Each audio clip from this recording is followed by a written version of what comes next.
할렐루야.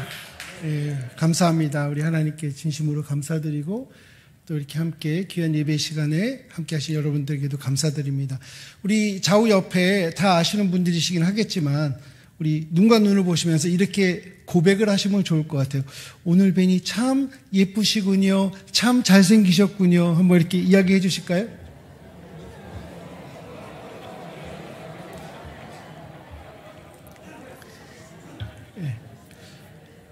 본인이 평소에 잘생기고 예쁜지는 다 알고 계셨죠? 예, 근데 누가 얘기를 안 해줘요. 그죠? 특별히 우리 주일날 우리 교회 성도들끼리 만날 때, 와, 오늘 더 멋져 보이세요. 와, 오늘 더 예뻐 보이세요. 좀 이런 고백을 그런 진심 어린 사랑의 고백을 좀 서로 했으면 좋겠습니다. 일단 저희 기관을 잠깐 제가 소개를 좀 해드리면, 저희 기관의 이름은 Natural Church Development라고 하는 영문 이름을 갖고 있고요. 한국에서는 한국 NCD 교회개발원 이렇게 이름을 갖고 있습니다. 이 NCD라는 기관을 처음 시작하신 분은 독일에 계신 독일 목사님이세요. 크리스찬 슈바르츠라는 분이 시작을 하셨고요. 한국에서는 제가 이제 한국 책임자로서 사역을 하고 있습니다. 저희 NCD의 표를 말씀드리면 질적으로 건강한 교회를 세우는 것을 저희의 표로 삼고 있고요. 전 세계 한 80여 개의 나라에서 이 운동을 지금 같이 하고 있습니다. 한국에서는 저희가 1999년도에 이 사역을 시작을 했고, 교회 건강진단 평가, 여러분들이 이미 설문조사라는 걸 통해서 하셨던 그 내용과 또 질적 성장을 위해서 교회를 컨설팅해드리고 또 교회 지도자들을 이제 코칭해드린 일도 하고요. 또 우리 교회 사역자들을 위해서 우리 봉사하시는 분들의 어떤 특정 사역들이 있지 않습니까? 그 사역에 맞는 그런 다양한 세미나들을 저희가 실행하고 있습니다. 자, 이 그림을 보시면 무엇이 문제일까요? 그렇죠. 바퀴가 문제예요. 그죠? 앞에 끄는 분의 표정이 어때요? 즐거워 보이나요? 그렇지 않은 것 같아요. 뒤에서 미는 사람도 힘들어 보입니다. 만약에 이 수레와 저 앞뒤에 있는 분들이 다 우리 교회라고 한다면 어떨까요? 혹시 이 앞에 있는 분들은 누굴까요? 목사님만 외롭게 혼자서 앞에서 끄시도록 아닌 것 같아요. 앞에 있는 분들은 지금 이 자리에 있는 분들입니다. 오후 예배에 나오신 분들 우리 교회 지도자들이시죠? 아직 잘 모르셨어요? 자, 우리 옆에 있는 분들에게 당신은 우리 교회 지도자입니다. 얘기 좀 해주세요. 당신은 우리 교회 지도자입니다. 제가 어느 교회를 가거나 오후 예배 참석하는 분들은 다 교회 지도자들이세요. 오후 예배까지 참석하잖아요. 다 이유가 있는 겁니다. 그죠? 또 뒤에서 여기 그림에서 보면 뒤에서 밀고 있는 사람들은 누구죠, 그러면?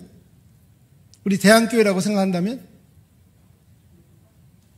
이 자리에 없는 나머지 우리 교인들. 이렇게 생각하시면 돼요. 우리는 전심으로 끌고 있고요. 전심으로 밀고 있습니다. 함께 신앙생활하기 위해서. 오늘 우리 남전도의 여러 기관에서 함께 헌신 예배를 하고 계시는데 아마도 이 앞에서 이렇게 열심히 끄는 분들의 표정들이 사실 우리 남전도의 모든 우리 회원들에게도 다 있을 거라고 저는 생각합니다. 헌신, 그죠? 우리가 교회를 위한 헌신은요, 정말 하나님이 기뻐하시는 일들입니다. 다만 좀 생각을 해봐야 될 게 있어요. 저 수레의 바퀴가 어떻다고요? 원래는 어떤 바퀴여야 돼요? 동그란 바퀴여야 돼요. 근데 이 동그란 바퀴는 다 어디 있어요? 이미 수레 안에 다 있습니다. 그럼에도 불구하고 저 네모난 바퀴를 동그란 바퀴로 바꿀 생각들을 안 하고 있어요. 그저 우리가 최선을 다해서, 우리가 정말 헌신을 다해서, 그냥 열심을 다해서, 자, 저 네모난 바퀴를 열심히 끌고 열심히 밀면 움직일까요? 안 움직일까요? 움직일까요? 안 움직일까요? 네, 움직이긴 해요. 움직인다는 표현보다는 질질 끌려가는 수도 있습니다. 간혹 우리 함께 교회에서 신앙생활하는 모습들이 그렇게 느껴질 때도 있어요. 뭐가 되긴 되는데 너무 힘들어. 좀 지쳐. 이것이 과연 하나님의 뜻일까? 하나님의 방법일까? 라는 의심까지는 아니지만 의문을 스스로 가질 때도 있습니다. 자, 그렇지만 우리가 만약에 저 네모난 바퀴를 이미 그 수레 안에 있는 동그란 바퀴로 우리가 바꾼다면 어떤 일이 벌어질까요? 와우. 앞에서 끌던 분 지금 뭐하고 있습니까? 타서 방향을 제시하고 있어요. 이 길이 바로 하나님이 원하시는 길입니다. 이것이 하나님이 원하시는 방법입니다. 뒤에서 열심히 밀던 또 다른 분들도 지금 뭐하고 있어요? 함께 타서 신앙생활을 누리고 있는 거예요. 즐겁게. 할렐루야. 여러분 어떤 교회에서 신앙생활하고 싶으세요? 네모난 바퀴에 신앙생활하고 싶으세요? 동그란 바퀴에 신앙생활하고 싶으세요? 그죠? 예. 다만 우리가 때로는 이게 네모난 바퀴인지 때로는 동그란 바퀴라고는 하지만 바람 빠진 바퀴인지 그죠? 어떤 문제가 있는지 우리가 확인하는 기회나 그런 시간을 갖지 않았기 때문에 그저 그냥 최선을 다해서 열심을 다해서 성실하게 꾸준하게 라는 좋은 덕목들로 우리가 이렇게 이끌어오는 경우들도 있다는 것입니다. 그러나 하나님께서는 이미 우리가 가질 수 있는 여러 가지 문제들을 해결할 능력을 우리에게 주셨습니다. 그것이 교회입니다. 우리는 때때로 앞으로 가던 길을 잠깐 멈추고 우리가 현재 움직여가는 여러 가지 방법들이 지금 맞는 방법인지 더 좋은 방법은 무엇인지 우리가 기도하면서 그것을 찾고 업그레이드, 개선하고 고쳐가는 그런 기회를 가지면 돼요. 이번에 여러분들이 설문조사라는 그런 과정을 통해서 교회 건강진단 평가를 하셨습니다. 바로 이것이 그러한 기회입니다. 오늘 제가 여러 가지를 이제 설명해 드리겠지만 이 설명해 드린 내용들 가운데 나의 개인적인 입장에서 내가 우리 교회에서 더 어떻게 헌신하며 신앙생활을 해야 되겠다라는 것과 또 여러분이 참여하고 있는 봉사 부서에서 우리가 어떻게 하면 더 건강한 모습으로 함께 봉사해야 되겠다. 그리고 우리 교회 전체적으로 우리가 이러한 방향에서 더 좋은 선택들 그리고 하나님의 능력을 힘입어서 앞으로 나가야 되겠다라고 여러분이 결정할 수 있는 그런 시간 되기를 바랍니다. 오늘 우리 말씀의 제목처럼 하나님께서는 교회를 세우는 원리를 우리에게 알려주셨는데 우리 마태복음 6장 28절 오늘 읽은 이 본문의 말씀처럼 하나님께서 일방적으로 베푸시는 은혜가 있는 곳이 바로 교회입니다. 또한 고린도전서 3장 6절에 보니까 바울이 이렇게 고백합니다. 나는 심었고 또 다른 동역자인 아볼로는 물을 주었는데 하나님께서 자라게 하셨다라고 이야기합니다. 자, 이 말씀은 하나님의 어떤 일방적인 은혜, 다시 말하면 교회가 이 땅에 세워지고 계속해서 지속적으로 자라가고 하는 이 모든 것들은요, 하나님의 일방적인 은혜로 시작되었다는 거예요. 그 이니시에이티브, 시작점은 하나님이시라는 것입니다. 우리가 어느 날, 예수님 믿으면 뭐 천국 갈 수 있대. 예수 믿으면 뭔가 장사도 잘 되고 사업도 잘 되고 건강할 수 있대. 우리끼리 모여서 교회합시다. 라고 시작된 교회는 이 땅에 아무것도 없습니다. 하나님께서 아들 예수 그리스도를 통해서 우리에게 은혜를 주셨어요. 죄 사함의 은혜를 주셨어요. 용서라는 은혜를 주셨어요. 그 용서를 받아들인 자들이 이 땅에서 하나님을 섬기며 함께 천국을 누리는 것이 바로 교회입니다. 자, 마가복음 4장 26절, 28절에 보면 우리 같이 한번 읽어보겠습니다. 아마 다 보이시겠죠? 우리 한번 같이 읽겠습니다. 시작.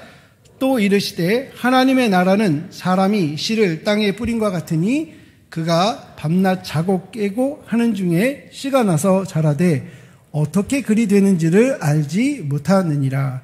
땅이 스스로 열매를 맺되 처음에는 싹이요 다음에는 이삭이요 그 다음에는 이삭의 충실한 곡식이다.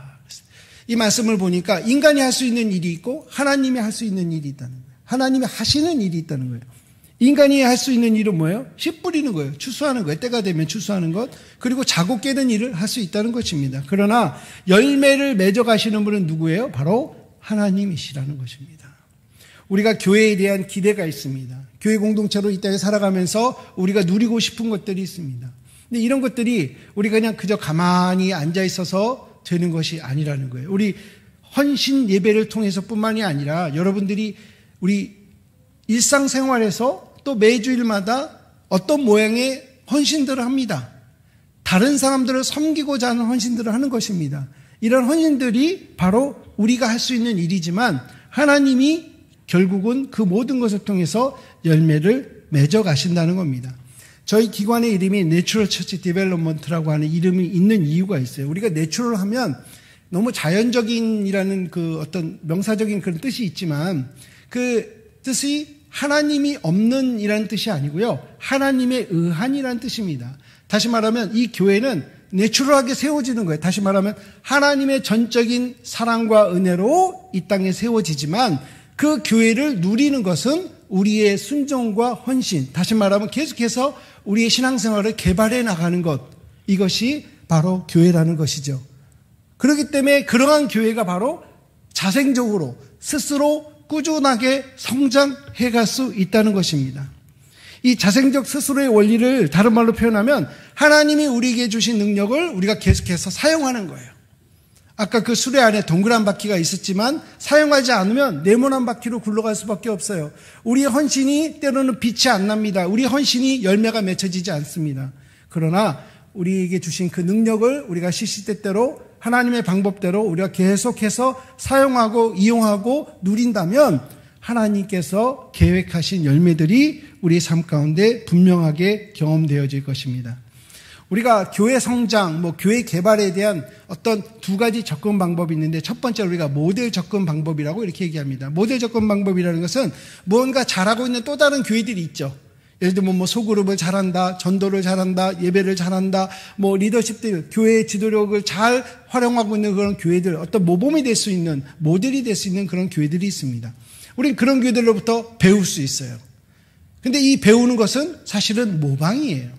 모방 자체가 좋고 나쁘다의 그런 뜻을 우리가 굳이 선입견을 가질 필요는 없습니다. 배우는 것은 좋은 일입니다. 심지어는 그 교회들이요, 세미나도 해요. 컨퍼런스도 해요. 어떤 교재도 만들어냅니다. 그래서 많은 사람들이 이것을 배울 수 있도록 합니다. 다만 문제는 우리가 배우고 적용하는 데 있어서 그 교회처럼 똑같이 한다면 그것은 잘 이루어지지 않을 수 있다는 거예요.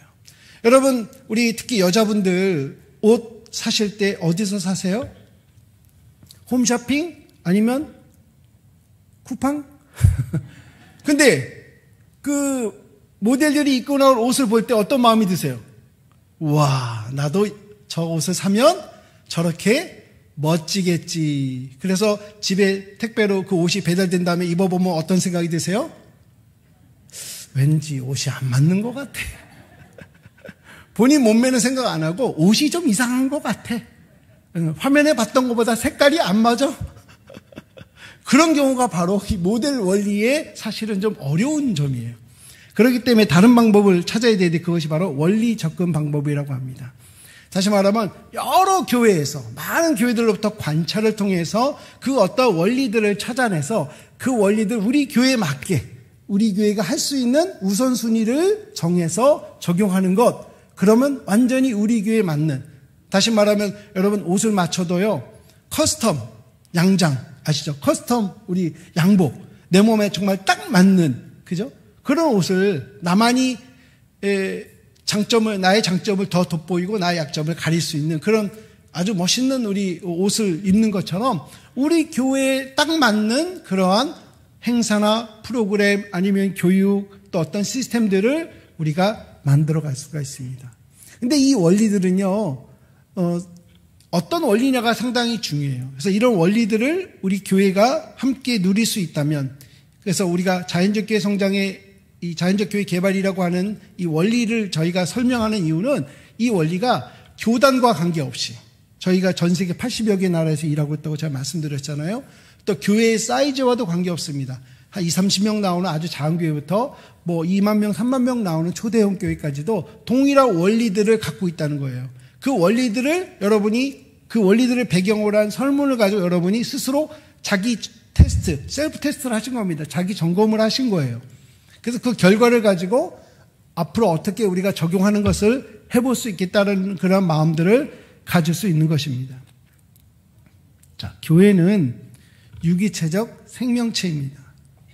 이 개념을 여러분이 어떤 면에서는 좀 굳건하게 가지실 필요가 있어요. 제가 이러한 같은 내용의 이러한 설문을 마치고 이 결과를 가지고 제가 설명하는 기회를 우리 설문하는 교회들마다 다 갔습니다. 제가 서울에 있는 어느 교회에서 똑같은 내용의 이런 시간을 가졌어요. 그리고 나서 어떤 장로님께서 그 교회 장로님 한 분이 질문하셨습니다. 목사님, 우리 교회 장점이 있고 약점이 있다고 하셨는데 그 약점을 보완하는 게 얼마나 어려운지 모릅니다. 참고로 그 장로님은 한국의 아주 유명한 대기업의 기획팀에서 일하는 분이에요. 근데 그분의 경험상 그렇다는 거예요. 약점을 보완하고 약점을 키운다는 것이 얼마나 어려운 일인지 모릅니다. 그렇기 때문에 강점을 갖고 일하는 것, 다시 말하면 교회도 강점으로 소위 말하는 승부를 거는 것이 더 좋은 방법 아닙니까? 라고 저에게 말씀하시더라고요. 네, 장로님, 그 말도 일리는 있습니다. 만약에 교회가 이윤을 추구하는 공동체라면, 세상 기업은요, 어떤 기업이든 이윤을 추구하는 profit organization이에요. 돈을 벌고자 하는 것이 그들의 최종 목표입니다. 또 다른 여러 가지 것들이 있다 하지만 결국은 돈을 버는 거예요. 그 돈을 버는 곳에서는요, 반드시 약점을 잘라야 돼요. 일 못하는 직원 어떻게 해야 돼요? 잘라야 돼요. 돈 못 버는 부서가 있다. 그런 어떤 회사가 있다. 그런 여러 가지 그 계열사들 중에 그런 회사가 있다. 그럼 어떻게 해요? 빨리 정리해야 돼요. 없애야 돼요. 잘 안 팔리는 그런 상품들 없애야 돼요. 오직 잘 되고 잘할 수 있는 사람들끼리만 모여서 하는 곳이 바로 이윤 추구를 목표로 하는 조직이자 공동체에선 당연히 그렇게 해야 되는 것입니다. 그러나 교회는 아니라는 거예요. 교회는 유기체적 생명체예요. 교회는 non-profit이에요. 이윤을 추구하는 공동체가 아닙니다. 우리 교인들 중에 좀 성실하게 자기의 어떤 직무를 다하지 못한다고 해서 집사님 다른 교회 가세요. 이런 일이 있으면 안 된다는 거예요. 우리 교회에 좀 연약한 어떤 부서가 있습니다. 잘 못하는데 그냥 없애버릴까? 이걸 논의해서 되지 않는다는 겁니다. 여러분, 제가 손가락 하나가 좀 사실은 살짝 이게 구부러져 있어요. 제가 병원에 가서 진단해 보니까 이 방아쇠 증후군을 제가 치료를 너무 늦게 하는 바람에 결국은 이제 이렇게 구부러진 채로 앞으로 평생 살아야 된다고 합니다. 의사 선생님이 이거를 잘라서 다시 붙여도 이 모양 이 꼴이니까 어쩔 수 없다는 거예요. 자, 그렇다면 제가 이 손가락의 기능을 제대로 못한다고 해서 제가 이거를 잘라버릴까요? 더 이상 필요가 없으니까?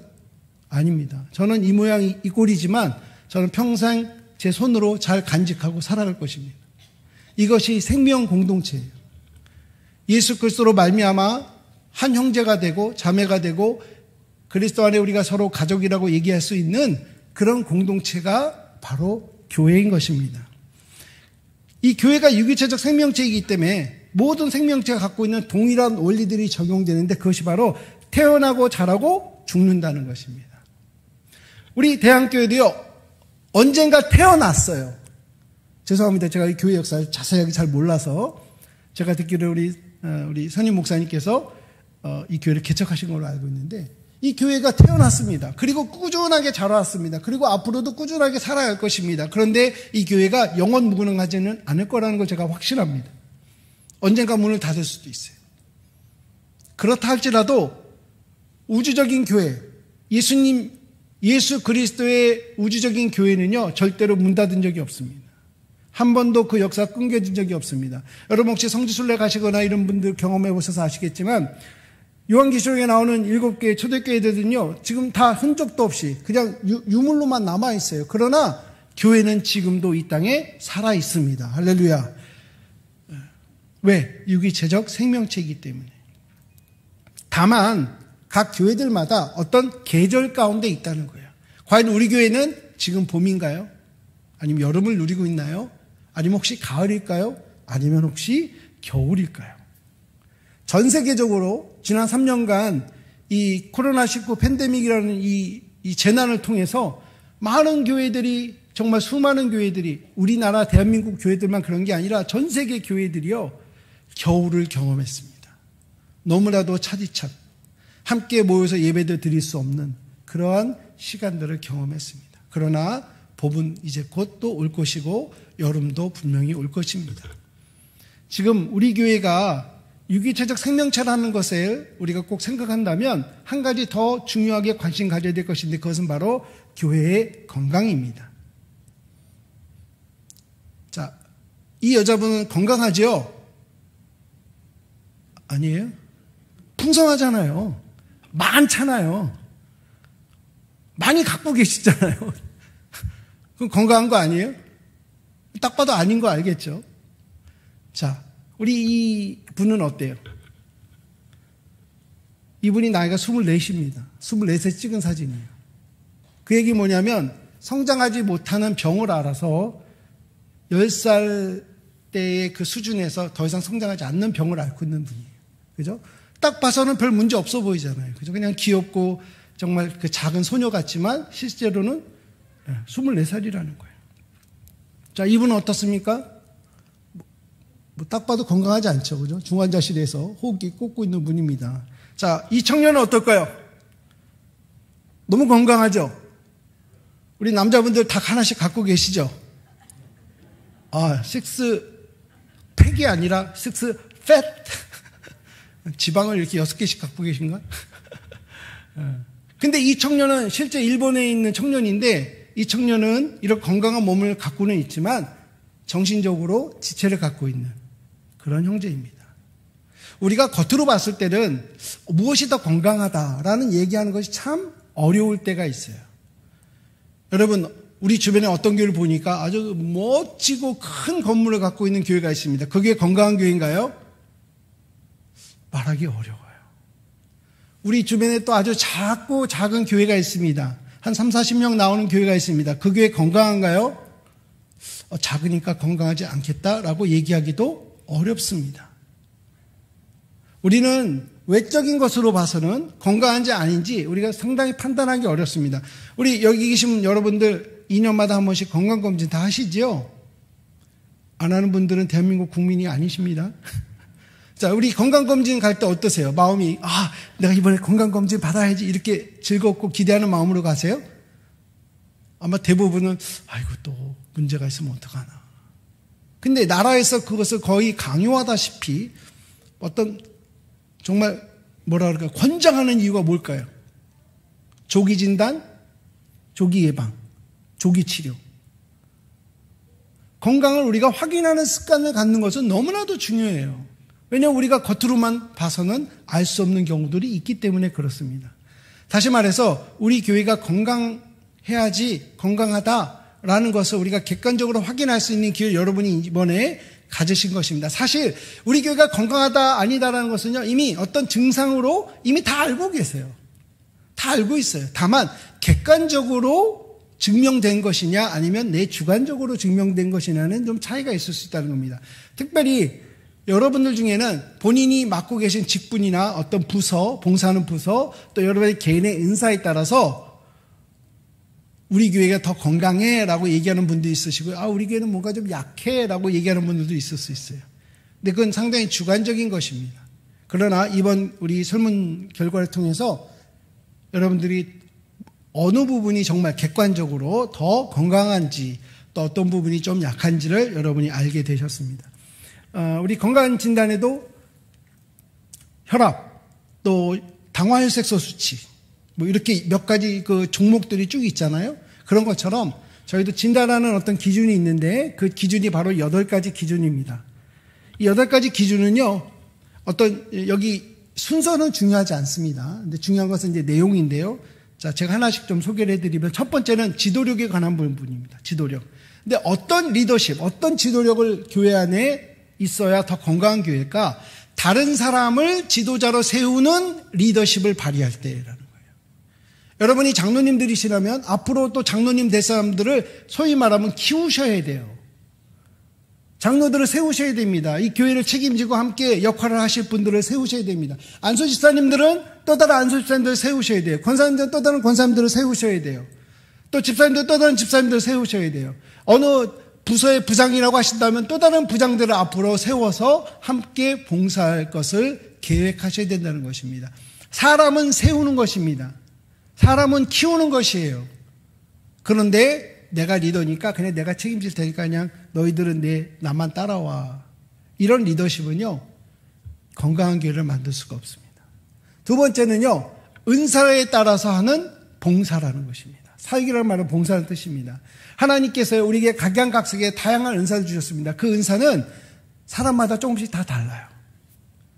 하나님의 계획에 따라 우리에게 주셨기 때문에 우리가 조금씩 다른 은사를 갖고 있습니다. 다만 적재적소에서 봉사하는 사람들에게는요, 두 가지가 경험되어집니다. 첫 번째는 그 봉사에 대한 어떤 열매가 열려요. 우리가 봉사는 분명한 목적이 있잖아요. 그 목적이 이루어집니다. 두 번째는 내가 수고하고 헌신하고 때로는 시간도 많이 투자하고 때로는 물질도 투자해야 됩니다. 그럼에도 불구하고 기쁘고 즐겁고 만족스러워요. 만약 혹시 여러분들이 봉사하는 데 있어서 뭔가 기쁘고 만족스러운 것이 없다, 그것은 여러분의 헌신이 덜 되었다라는 그런 의미보다는 여러분이 적재적소가 아닌 엉뚱한 곳에서 봉사했기 때문에 그러한 좀 안 좋은 경험을 갖게 될 수도 있다는 거예요. 그렇다면 바꾸십시오. 정말 하나님이 나에게 주신 열정의 대상이 누구인지, 또 은사가 무엇인지, 그리고 하나님이 우리 각양 여러 사람들에게 주신 그 개인적인 스타일들이 있습니다. 그 스타일에 맞는 그런 직분을 우리가 찾아서 봉사하면 두 가지 열매가 열리고 만족감, 내가 헌신했음에도 불구하고 만족감을 얻게 되는 열매를 경험할 수 있습니다. 세 번째는 영성인데, 이 영성에는 크게 세 가지가 있어요. 하나는 여러분이 기도, 아마 영성하면 기도를 먼저 생각하는 분, 기도를 많이 하는 것, 또 기도를 깊이 하는 것 좋습니다. 또 어떤 분은요, 성경 말씀 자체를 많이 알고 또 이해하는 것을 영성이라고 생각하는 분도 있어요. 그것도 맞습니다. 또 어떤 분들은 영성이라고 하면 나의 삶을 어려운 사람들에게 계속 나누는 것, 이것으로 이해하는 분도 있습니다. 그것도 맞습니다. 중요한 것은 어떤 분야에 있든지 간에 열정적으로 해야 된다는 거예요. 기도를 적당히 하고 성경도 적당히 읽고 또 남에게 나의 삶을 나누는 것도 적당히 하는 것으로서는 그것은 진정한 영성이라고 할 수 없고 우리 교회의 건강한 영성이라고 얘기할 수도 없습니다. 정말 열정적으로 하셔야 돼요. 정말 온 마음을 다해서 하셔야 됩니다. 그것이 열정적 영성입니다. 네 번째는 교회의 조직을 얘기하는데 어떤 조직이냐? 기능적 조직이라는 거예요. 다른 말로는 효과적인 조직이에요.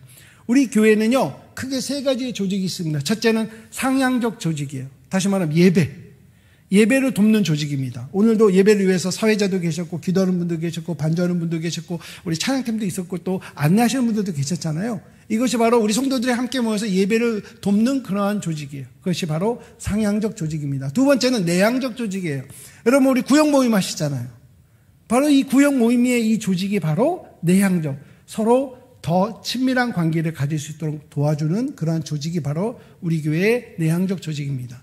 또 한 가지는 외향적 조직인데, 이것은 우리 대한교회가 이 동네 사람들에게 어떠한 관계를 갖고 있느냐를 이야기하는 거예요. 더 자주, 더 많이 소통할 수 있고, 또 그래서 우리 교회가 갖고 있는 좋은 영향력들을 다른 사람들에게 나누는 것입니다. 사실 우리가 가장 정말 꼭 나누고 싶은 건 예수 그리스도의 복음이에요. 근데 아직 세상 사람들 그 복음을 받아들일 준비가 되어 있지 않습니다. 그렇기 때문에 그들과의 관계를 만들어가는 것, 그것이 바로 우리 교회 외향적 조직. 그게 공유 사역이 될 수도 있고 다른 사람들 돕는 것들도 될 수가 있습니다. 이러한 조직들이 우리 교회에 골고루 잘 있는가, 그것이 잘 그 목적대로 우리가 실행되고 있는가, 이런 것들을 우리가 기능적 조직이라고 얘기합니다.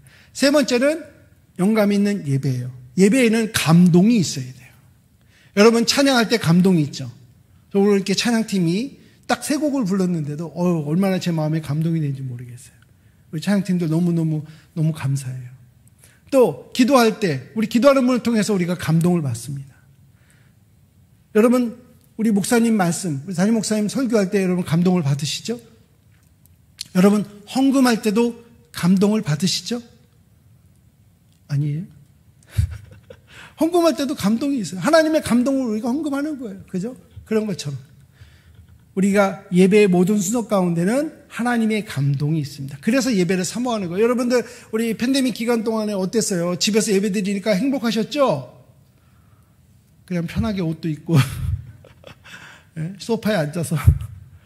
그렇지만 여러분, 굳이 우리가 예배를 사모해서 한자리에 모여서 예배 드려야 될 이유가 있습니다. 이렇게 예배를 드릴 때 하나님의 더 큰 감동을 우리가 경험할 수 있기 때문입니다. 특별히 저는 이 예배 가운데 설교에 대한 부분이 참 저에게 많이 와닿아요. 왜냐하면 설교는 우리가 이렇게 좀 생각할 수도 있어요. 많은 분들이 찬양도 드리고 기도도 드리고 뭐 헌금도 드리고 설교는 하나님으로부터 뭔가를 받는 시간. 네, 틀린 건 아니지만 조금 더 다르게 한번 생각해 봤으면 좋겠어요. 설교도요, 사실 하나님께 드리는 시간이에요. 어떤 시간? 설교를 듣는 나의 태도를 하나님께 드리는 거예요. 설교는 특히 우리 회중, 주일 예배 때의 이 메시지는요, 여러분 한 사람 한 사람 개인을 위로하고 격려하고 만져주는 그런 설교가 아닐 수도 있습니다. 하나님께서 성경 전체를 통해서 우리가 보면요, 때로는 개개인에게 말씀을 주시는 때가 있어요. 그렇죠? 그런데 때로는 이스라엘아 라고 한 무리를 통해서 하나님 말씀하시는 때도 많이 있었습니다. 다시 말하면 너 한 사람이 나의 말에 순종하고 따르라 라는 그런 명령도 주시지만, 너희가 그룹으로, 다시 말하면 너희 공동체로서 내 말에 순종하고 내가 제시하는 길, 내가 원하는 방향으로 따르라 라고 얘기하십니다. 주일 설교는 단순히 내 개인의 어떤 위로와 격려를 해주시는 메시지로 가득 차 있지 않을 수 있다는 것이에요. 그 얘기는 우리 대한교회가 함께 지켜야 될 말씀을 우리 담임 목사님의 말씀을 통해서 선포하시는 것입니다. 명령하시는 것입니다. 그렇기 때문에 그 말씀을 듣는 우리의 태도를 분명하게 해야 돼요. 목사님, 제가 지난 한 주간 또 얼마나 힘들었는지 아세요? 막 지치고 힘들었는데 오늘 목사님 말씀 통해서 좀 은혜를 좀 받기 원합니다 라는 태도로 오셨다 할지라도 그것이 내가 원하는 메시지가 아닐 수도 있어요. 내가 원하는 어떤 특별한 주제가 아닐 수도 있어요. 그렇지만 하나님께서 우리 공동체가, 우리 대한교회가 함께 지켜야 될 메시지라는 것입니다. 하나님의 뜻이라는 것입니다. 때로 나는 이미 그 말씀을 잘 지키고 있어요. 그런데 우리 교회 가운데, 성도들 가운데, 우리 형제 자매들 가운데 그 말씀을 어려워하고 순종하기를 좀 주저하는 사람도 있습니다. 그런 사람 우리가 어떻게 도와줄 것인가? 또 반대로 내가 그러한 어떤 어려움이 있는 그런 입장이라면 나를 도와서 함께 그 말씀을 잘 지킬 수 있도록 내가 어떠한 도움을 우리 집사님에게, 우리 권사님에게, 우리 형제에게, 우리 자매에게, 우리 장로님들에게 받을 수 있을까? 이것을 고민하는 시간이 바로 사실은 주일 예배입니다. 여러분, 설교를 하나님께 드리는 태도를, 다시 말해 설교에 대한 태도를 하나님께 드리시기를 바랍니다. 주님, 우리에게 말씀하시면 우리가 함께 지키겠습니다 라는 그런 태도를 여러분이 분명히 하나님께 드리는 그런 시간들을 가질 수 있는 예배가 되시기를 바랍니다. 여섯 번째는 전인적 소그룹이라고 합니다. 여러분, 구역을 의미하는 거죠. 어떤 모양의 소그룹인지, 사실 구역뿐만이 아니라 여러분 부서 모임도 사실 소그룹이 될 수 있어요. 우리 남성교회 여러 가지 모양의 그런 그룹들도 다 소그룹이라고 할 수 있습니다. 근데 이 소그룹에서 우리가 해야 될 건 뭐냐면 삶을 나누는 거예요. 여러분, 예배 시간에 우리가 목사님, 저는 그 말씀에 이런 은혜를 받았어요. 저는 지난 한 주간 때 어떤 일이 있었고요. 또 이런 기도 제목이 있어요 라고 우리 주일 예배 시간에 다 나눌 수 있다면 얼마나 좋겠어요? 근데 시간적으로 불가능합니다. 그렇기 때문에 소그룹이 됩니다. 자, 한번 저를 따라 하시겠습니까? 주일 예배는 꼭 참석하고 구역 모임은 반드시 참석하자. 여러분, 나에게 소그룹이 있어야 돼요. 나의 삶에 하나님이 역사하신 것들, 또 나의 기도 제목을 내가 정직하게, 솔직하게 고백하고 함께 기도를 요청할 수 있는 나의 친구들이 있어야 돼요. 나의 영적 가족들이 있어야 됩니다. 그곳이 바로 구역 모임이에요. 그러니까 어떤 분들은 뭐 바쁘다는 핑계로 뭐 여러 가지 상황 때문에 구역 모임에 잘 안 가시는 분들도 계시지만 그것은 영적으로 손해보는 것입니다. 영적으로 건강하게 살지 못하는 이유도 바로 그런 곳에 있습니다. 우리가 주일 예배에 반드시 참석하는 것뿐만이 아니라 소그룹 모임에도 꼭 참석해야 될 이유가 있습니다. 나의 삶을 나누기 위해서. 일곱 번째는 전도인데, 어떤 전도냐? 필요 중심적 전도라 그래요. 이 필요 중심적이라는 것은 우리의 필요를 따라, 우리 교회의 필요를 따라가 아니라 믿지 않는 사람들의 필요를 따라 우리가 전도해야 된다는 겁니다. 다시 말하면 믿지 않는 사람들과 어떻게 하면 더 많은 접촉점들을 가질 수 있을까? 그분들을 위해서 우리가 먼저 기도하고 개인적인 관계를 맺고 그들을 우리 교회로 초청하는 것입니다. 제가 오늘 교회 계단을 올라오면서 봤는데 초청에 관한 메시지들이 그 계단마다 있더라고요. 언제 붙여놓으신 건지 모르겠지만 여러분들 정말로 그렇게 초청하시기 바랍니다. 아이, 지금 코로나인데요. 괜찮습니다. 올 사람들은 다 옵니다. 그들은 기다리고 있어요. 그리스도인들의 초청을. 여러분, 개인적으로 난 복음 제시하는 거 훈련 못 받았는데요. 네, 아직 안 하셔도 괜찮아요. 일단 교회 공동체로 초대하세요. 예배로 초대하세요. 소그룹 모임에 초대하세요. 어떤 우리 교회 행사에 초대하세요. 그저 교회를 왔다 갔다 할 수 있도록만 만들어주세요. 그러면 그들이 그리스도인들을 만나게 될 것입니다. 바로 우리를 만나게 될 것이에요. 그러면 우리를 통해서 우리의 영원한 친구이신 예수 그리스도가 그들의 친구가 될 줄 믿습니다. 8번째는 관계인데 어떤 관계냐? 사랑의 관계라는 거예요. 이 사랑의 관계에 두 가지 핵심적인 것이 있습니다. 첫 번째는 용납이에요. 용납. 있는 그대로를 받아주는 것. 자, 옆에 계신 우리 잘생긴 분, 예쁜 분 다시 한번 쳐다봐 주실래요? 한번 이렇게 보세요. 진짜 잘생겼죠? 너무너무 예쁘죠? 근데 어때요? 다 지멋대로 생기셨죠? 내가 원하는 스타일이 아닐 수도 있어요. 그죠? 우리 권사님, 코를 조금만 더. 우리 집사님 머리를 조금 더 심으면. 그 남의 생긴 거에 대해서. 참 어렵습니다. 내가 원하는 스타일은 아닐 수 있어요. 그냥 있는 그대로 받아주는 거예요. 우리 교회는요, 어떤 사람이 있을 수 있냐면, 신앙생활을 오래 한 것 같은데, 여전히 11조 하기가 어려우신 그런 분도 있을 수 있다. 교회 10년을 다녔는데도 대표 기도할 때 좀 이렇게 잘 못하는 분도 있을 수 있다. 모든 사람이 일정 어느 수준의 것들을 다 잘할 수 있으면 좋겠지만 그렇지 못한 사람도 우리 교회에 있을 수 있다라는 거예요. 우리 교회는 정말 누구나 올 수 있는 교회입니까? 진짜 어떤 수준의 사람이라도 교회에 올 수 있는 그런 교회입니까? 우리는 정말 그런 사람들을 그저 있는 그대로 다 받아줄 준비가 되어 있습니까? 라스베가스라고 아시죠? 미국의 큰 도시 중에 하나입니다. 이 도시는 어떻게 알려져 있죠? 죄악의 도시라고 알려져 있습니다. 라스베가스에 가면요, 관광 포스터가 있어요. 아주 불야성을 이루는 멋진 그런 그 야경을 포스터에다 기다랗게 이렇게 만들어 놓고, 제목이 뭔지 아세요? Sin City예요. 죄악의 도시. 자기들이 죄를 짓고 있다는 걸 다 알아요. 왜? 라스베가스가 있는 네바다라고 하는 그 주에는 몇 가지가 합법인데, 첫 번째가 뭐냐면 도박이 합법이에요. 매춘이 합법입니다. 이제는 마리아나까지 마약도 합법인 그러한 도시예요. 그러니 얼마나 괜찮지 않은 사람들이 많겠어요. 근데 그 도시 가운데 2만 명이 출석하는 교회가 있습니다. 센트럴 크리스찬 처치라고. 한국말로 번역하자면 그냥 중앙 기독인 교회예요. 이름이 조금 촌스럽죠? 근데 이 교회예요, 제가 갈 때마다 느끼는 건데 정말 괜찮지 않은 사람들이 많아요. 어느 날 주일날 제가 그 교회를 방문했더니 어떤 형제가 주보를 나눠줍니다. 다 주보를 건네주면서 웰컴 브라더 이러는 거예요. 근데 제가 공손하게 받았어요. 아주 공손하게 두 손으로. 왜냐하면 팔뚝에 그냥 문신이 가득한 형제가 덩치는 이만한데 웰컴 브라더 하면서 주는 거예요. 비록 이 문신은 지울 수 없지만, 예전에 죄악된 생활을 할 때 만들어진 그런 문신이지만 그는 거듭난 그리스도인이 되었습니다. 교회에서 봉사합니다. 그 교회는요, 주중에도 한 60여 가지의 다양한 모양과 다양한 시간대에 중독자 회복 그룹이 있어요. 그 교회의 표어가 뭐냐면 It's okay to not be okay. 괜찮지 않아도 괜찮아. 이게 그 교회의 표어예요. 그게 정말 괜찮지 않은 사람들이 그 교회에 많이 와요. 그런데 그 사람들 다 품습니다. 그리스도로 말미암아 이제 괜찮은 사람이 되면 된다는 거예요. 정말 우리 교회는 아무나 올 수 있는 교회입니까?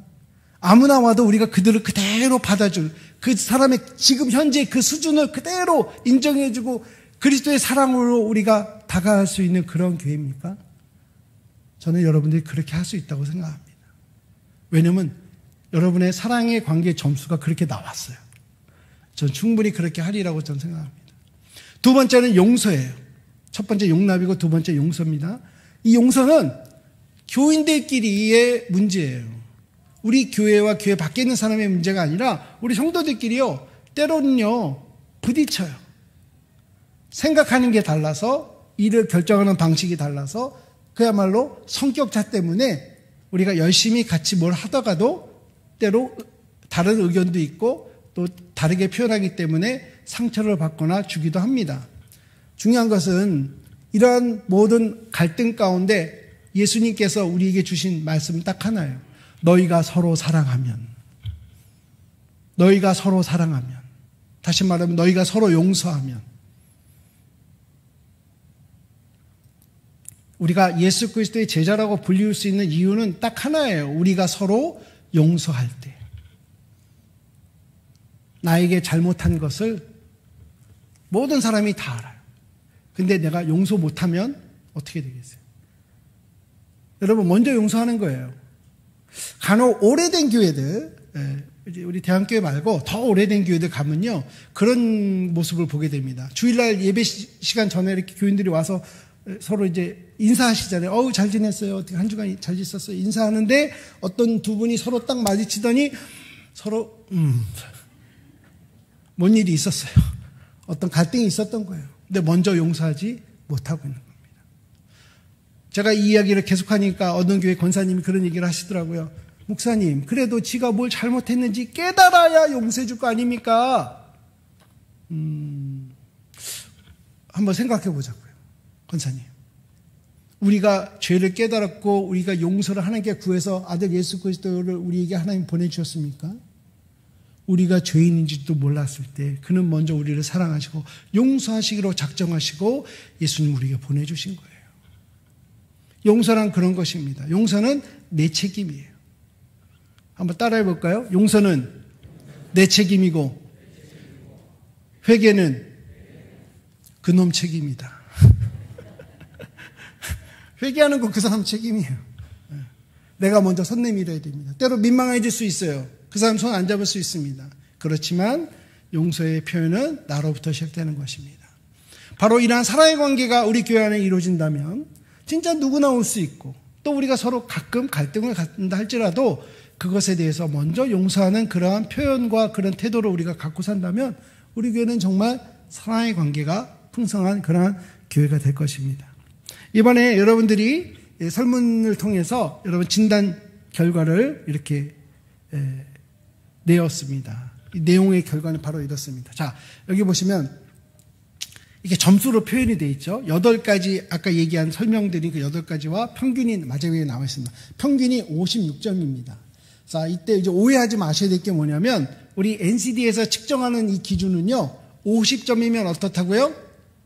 건강합니다라는 뜻이에요. 그러니까 우리 교회가 56점이면 어떤 뜻이에요? 오, 아주 건강합니다 이런 뜻이에요. 여러분들 건강검진 가셨다가 의사 선생님들 뭐 별 문제 없습니다, 건강하시네요 이렇게 하면 기분 좋죠? 지금 여러분들 기분 좋으셔야 돼요. 네, 저도 참 감사하더라고요. 이 결과를 봤을 때 와, 대한교회 참 건강한 교회구나. 아주 건강한 것은 뭐예요? 매우 건강한 건 65점 이상이 되면. 근데 35점에도 또 선이 있어요. 이건 뭐예요? 이거 건강 조심하셔야 돼요. 그죠? 우리 병원 가면 가끔 그러죠. 이거 당뇨 조심하셔야 돼요. 혈압 조심하셔야 돼요.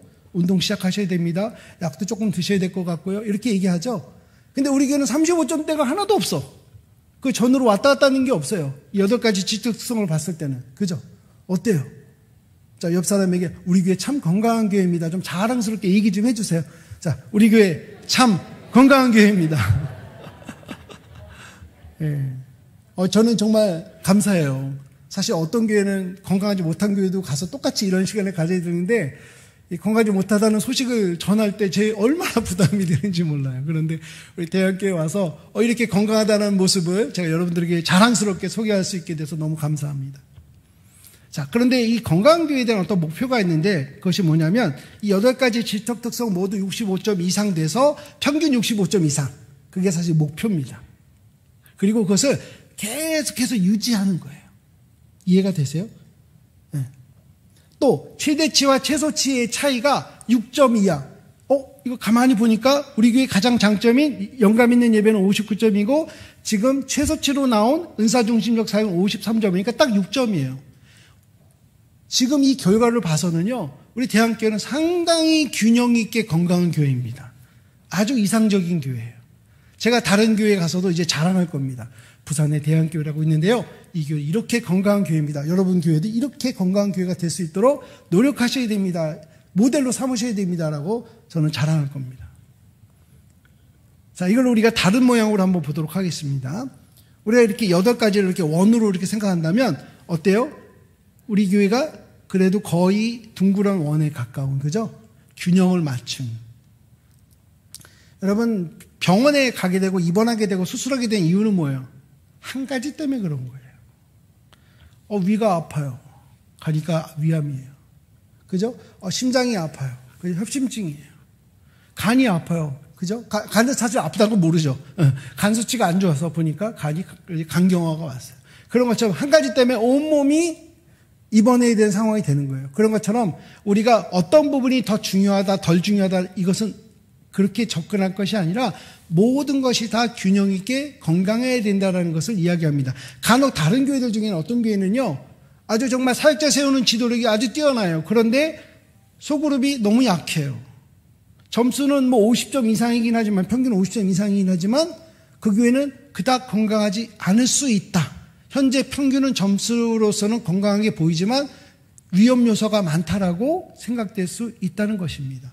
그렇기 때문에 이러한 균형을 맞추는 것을 우리가 철저한 균형을 맞춘다. 레디칼이라는 말이 아마 여러분들 뭐 좀 단어를 아실 테니까 급진적이라는 단어로 한국말로도 표현이 되지만 저희가 얘기하는 이 레디칼은 사실은 영한 사전을 보시면요, 급진적인 것뿐만 아니라 철저한이라는 거예요. 다시 한번 여러분 어떤 시소 게임 알죠? 시소. 시소를 균형을 계속 유지하는 거지 한쪽에만 눌려 있는 것이 아니라는 거예요. 그것이 진정한 균형이라는 것입니다. 이러한 철저한 균형을 갖는 것은요, 교회의 건강성을 계속해서 유지할 수 있는 능력을 갖고 있다는 뜻이고, 또한 삼위일체 하나님을 더 풍성하게 경험할 수 있게 된다는 것입니다. 이 부분에 대해서 이제 또 다음 기회에 또 한번 그런 이야기를 좀 더 나눴으면 좋겠는데, 이제 저희가 한번 자세히 한번 들여다보겠습니다. 자세히. 자, 사역자를 세우는 지도력에서 이 세 가지 부분이 50점 미만이에요. 비록 50점 미만이긴 하지만 그래도 건강한 것입니다. 그죠? 다들 건강한 모습으로 되어 있어요. 자, 제가 이거를 다 여러분들이 설명하자면 오늘 밤까지 같이 계셔야 되기 때문에 그건 좀 불가능하겠죠? 이제 두 번째는 은사중심적 사역에서 지금 사실은 끝에 있는 질문이 33점이 나왔어요. 이게 뭐예요? 35점 미만이에요. 이거는 우리 교회가 지금 가장 시급하게 관심을 갖고 들여다봐야 되는 그런 문제입니다. 그 내용이 뭐냐면, 나는 내 사역을 감당할 때 다른 사람들이 나에게 어떠한 기대를 정확하게 갖고 있는지를 난 이해하고 있다라는데 그런데 그렇지 못해요라고 해서 지금 점수가 낮은 거예요. 이 뜻은 뭐냐면, 내가 분명히 봉사를 하고 있어요. 그런데 어떻게 얼만큼에 대한 부분이 불분명하기 때문에 그럴 수 있습니다. 그냥 열심히 부지런히 성실하게 하시긴 하는데, 과연 내가 이것을 했을 때 어떠한 목표가 있고 어떠한 과정을 통해서 얼만큼 해야 된다는 것이 조금 모호한 상황에 있다라고 여러분들이 고백하신 것들이 있습니다. 사실 이것은 좀 팬데믹의 영향도 있어요. 왜냐하면 여러분들이 그동안 집에서 참 잘 방학을 하셨죠. 봉사할 수 있는 기회가 많지 않았기 때문에 또 이렇게 응답할 수밖에 없었던 것도 있겠지만, 우리 교회 만약에 봉사자 매뉴얼, 사역 매뉴얼, 그러니까 정확하게 우리 예를 들면 안내팀은 이러한 목표를 가지고 이러한 과정을 가지고 몇 시부터 몇 시까지 몇 사람이 이렇게 봉사를 합니다. 이 봉사를 위해서는 어떤 은사가 있는 사람이 또 어떤 개인 스타일을 갖고 있는 분들이 봉사하시면 좋습니다라는 그러한 내용이 있으면 우리가 훨씬 더 잘 사역할 수도 있습니다. 열정적 영성에 대해서도 우리가 하나님께 경험하는 것을 이렇게 이야기하시죠. 교회에서 아니면 예배 드릴 때만, 기도회 시간에만 하나님을 경험하는 것이 아니라 나의 직장생활이나 가정생활에서도 하나님이 누구이신지를 경험할 수 있도록 기대하실 필요가 있다는 것을, 더 많이 기대하셔야 된다는 것을 의미할 수 있고요. 조직에 관한 부분도 마찬가지죠. 우리가 우리의 신앙생활을 평가하는 데 있어서 아마 이번이 어쩌면 처음 이런 일을 가지신 거라고 생각이 되지만 앞으로 조금 더 자주 또 다양한 모양의 평가를 스스로 하실 필요가 있어요. 평가를 한다는 것이 때로는 좀 어렵게 느껴지신 분이 있어요. 왜냐하면 우리 시험에 대한 너무 이렇게 뭐라 그럴까요? 그 트라우마가 많죠. 예, 국민학교 때부터. 예, 이런 국민학교라니까 상당히 오래된 사람처럼. 예, 하여튼 뭐 초중고를 다니면서 우리가 시험에 대한 그런 노이로제도 있긴 하지만 여러분 그런 어떤 너는 이 정도밖에 안 돼라는 그런 테스트를 하자는 것이 아니라 내 스스로가 또 우리 함께하는 부서가 더 잘 봉사하기 위해서 어떤 방법이 있을까를 함께 고민하고 그 연구하는 시간들을 우리가 평가하는 시간이라고 이렇게 생각하시면 더 좋을 것 같습니다. 그리고 또 이 뒤에 있는 질문 중에 우리 교회는 새로운 것들을 시도한다 하는데 뭐 점수가 나쁘진 않습니다. 예, 거의 50점 가까이 되긴 하지만 이건 조금 더 여러분들이 새로운 일을 시도하는데 좀 과감할 필요가 있고요. 용기를 내실 필요가 있습니다. 새로운 거를 시도한다는 것이요. 물론 우리가 익숙한 거로부터 좀 뭔가 불편한 건 있을 수 있어요. 그렇지만 우리가 교회가 더 건강해지기 위해서 이전에 했던 것이 아닌 새로운 방법들 아니면 새로운 어떤 시도를 하는 것에 있어서만큼은 우리가 긍정적인 태도를 더 가져야 될 필요가 있다고 생각이 됩니다. 예배에 관한 부분도 마찬가지예요. 예배 가는 부분에서 우리가 점수가 낮은 건 뭐냐면 교회에 다니지 않는 방문자들이 우리 교회에게 매력을 느낀다 하는데 우리 교회 예배에 매력을 느낀다는데 이게 뭐 나쁘지 않습니다. 여러분이 얼마든지 다른 사람들에게 우리 교회 예배에 와보세요. 우리 목사님 설교에 대해 참 저희는 만족하는데 한번 듣고 은혜를 같이 받읍시다. 이렇게 자랑할 수 있어요. 그러나 이것을 조금 더 키워야 되지 않을까라는 거예요.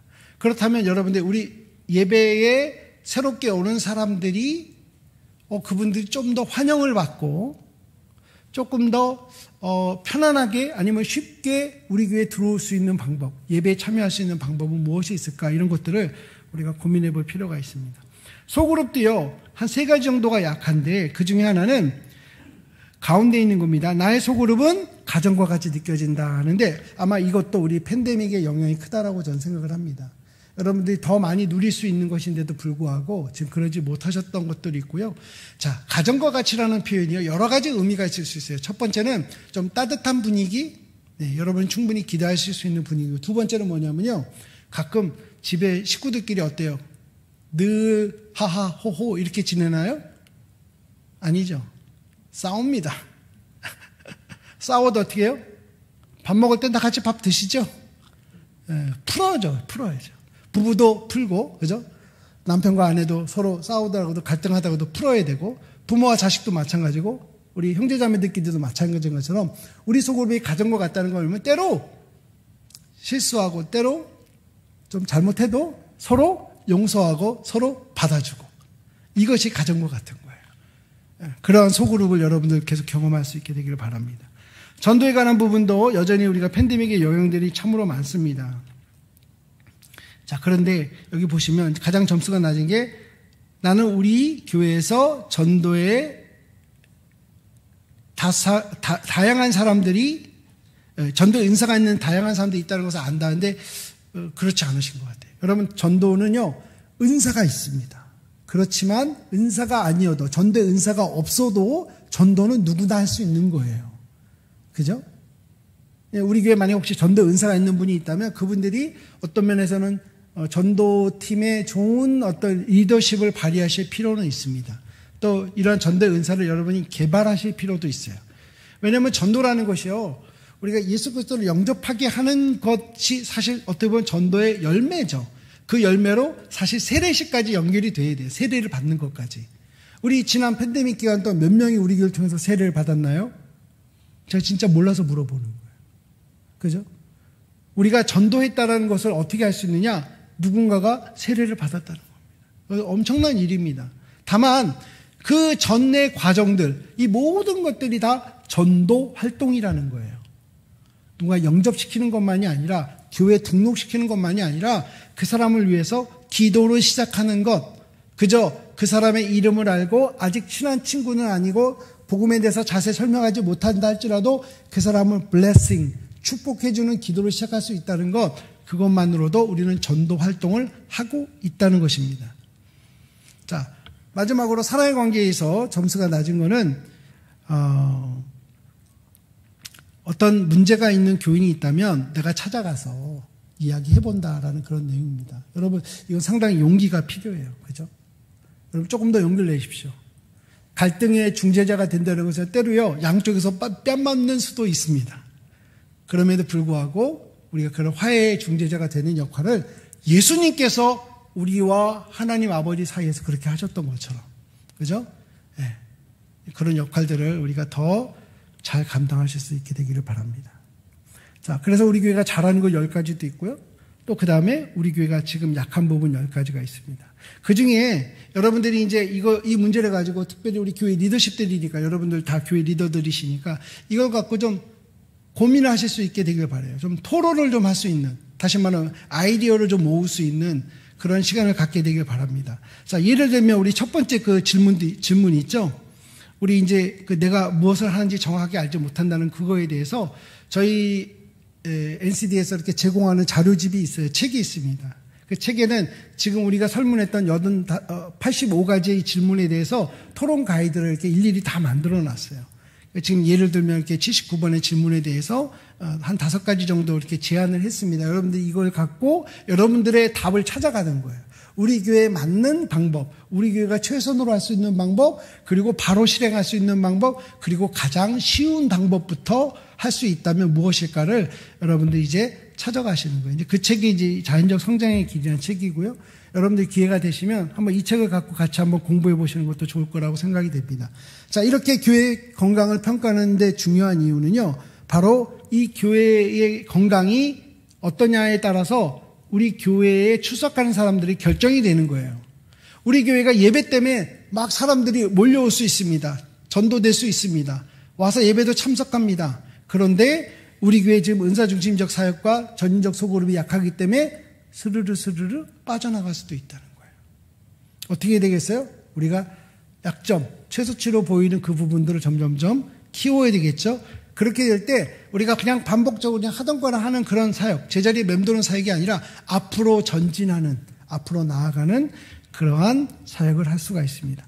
지금 현재 우리 교회 건강도를 가지고는요, 앞으로 한 10년 안에 거의 1000명 정도에 가까운 출석을 생각할 수 있어요. 기대할 수 있어요. 지금의 건강도를 유지한다면. 근데 여러분들 아시죠? 여러분들 건강이 어떠세요? 개인적으로 건강이. 예전보다 좋으세요? 예전만큼 못하시나요?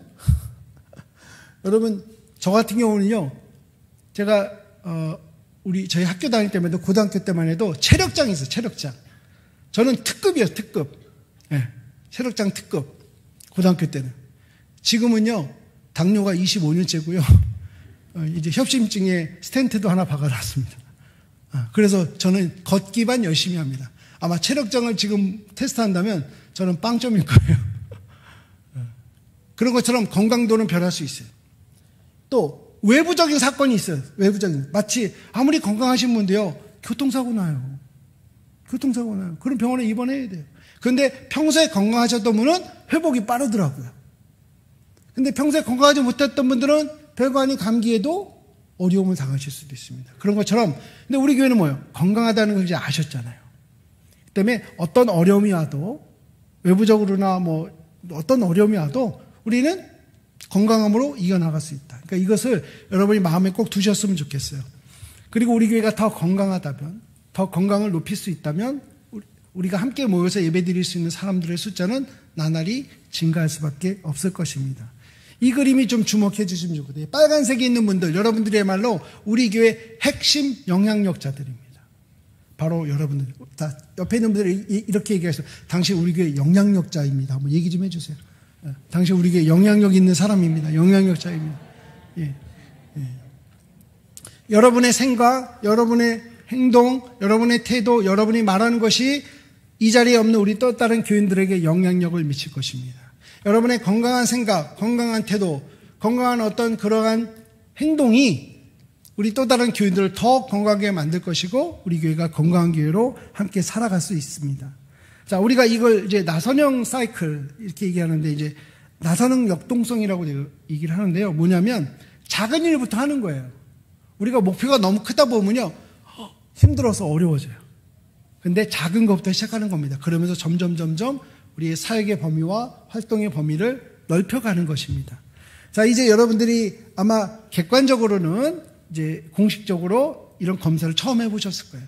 이제 여러분들이 하셔야 될 일은 계획을 세우시는 겁니다. 이 계획을 세우는 일은요, 모두가 참여하기는 좀 어려울 수 있어요. 그죠? 아마 몇몇 분들이 우리 담임 목사님을 중심으로 책임을 갖고 이제 계획을 세우실 것입니다. 더 건강한 우리 교회를 만들어가기 위해서. 그렇다면 여러분들께서 적극적인 동조자가 되어 주십시오. 적극적인 참여자가 되시고, 그래서 함께 더 건강한 교회를 경험해 가시기를 바랍니다. 이 모든 것들은요, 우리 성도 한 사람 한 사람이 질적으로 성장할 때 가능한 것입니다. 교회가 건강하다는 것은 성도 한 사람 한 사람이 건강하다는 뜻이에요.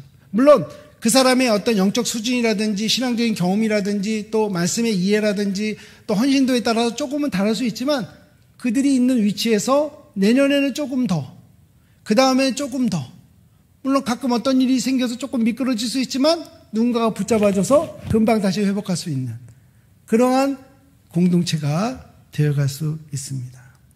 하나님께서는 우리를 통해서 교회를 세워가고 계십니다. 우리 이 땅에서 교회로 천국을 누리고 있는 것입니다.